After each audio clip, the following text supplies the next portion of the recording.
welcome to episode 3 of SCL Talks by SCL Turkey. Today we are hosting Benjamin Highfield from HKA.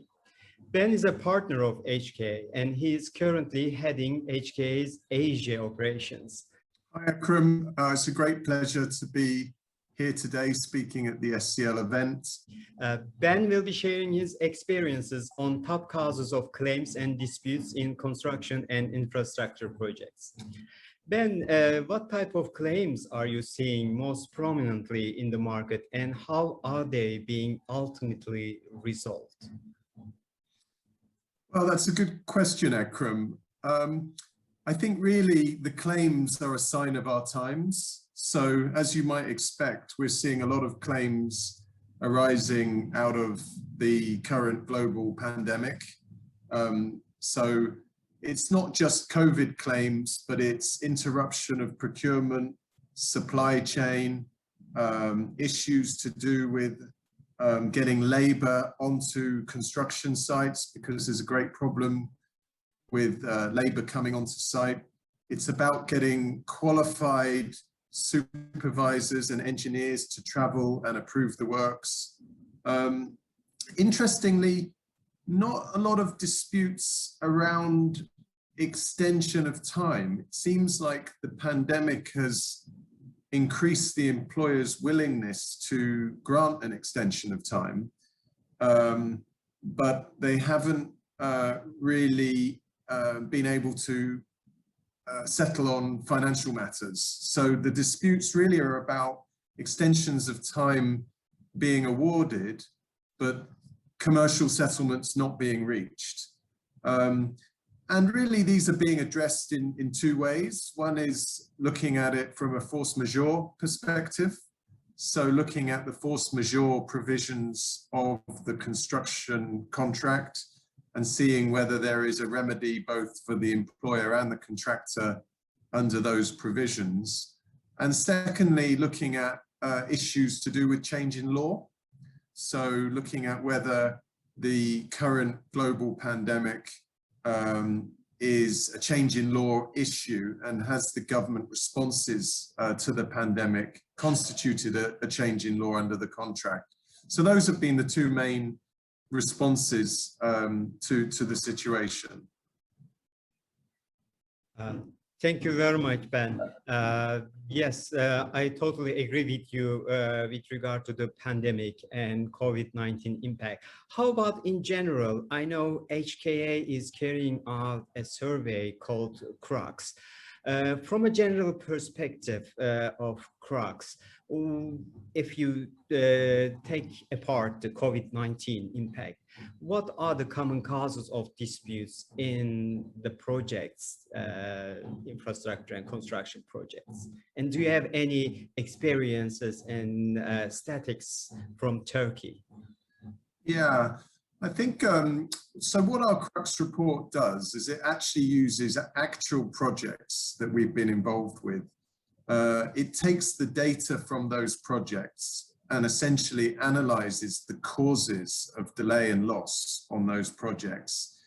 It makes sure that the data is anonymous so that our clients' anonymous data is not shared with anyone. And it looks at really the top causes of loss and expense. It looks at them not just generally, but also depending on the contract type, depending on the sector. Is it oil and gas? Is it buildings? Is it infrastructure? And it also looks at it from a location perspective.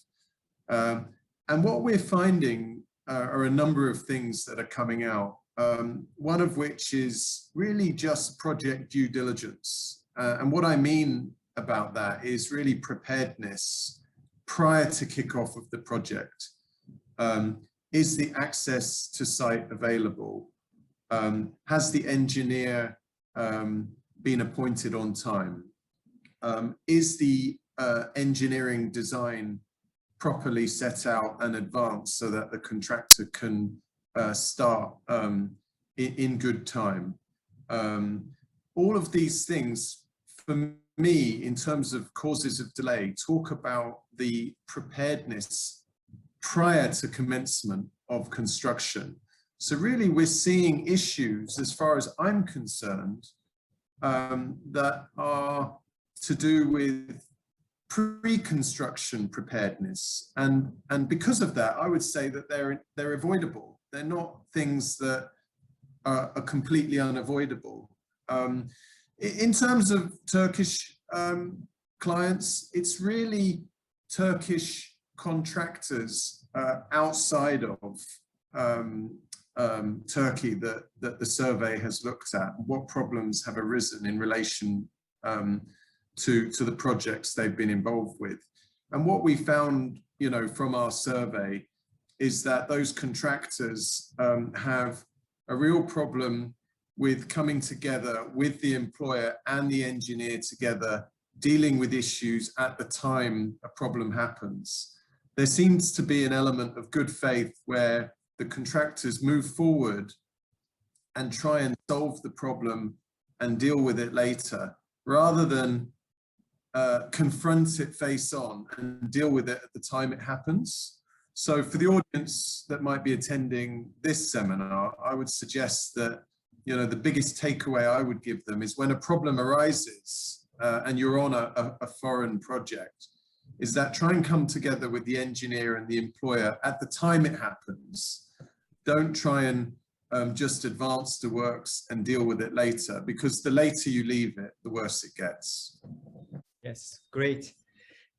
Great insight from the Crux report. And I also agree that Turkish contractors are having serious financial distress because mainly of the communications issues that you highlighted. Apart from this, what you would recommend as a remedy to the Turkish contractors and any other contractors working in the market and struggling from the disputes in the projects? What kind of remedies are there?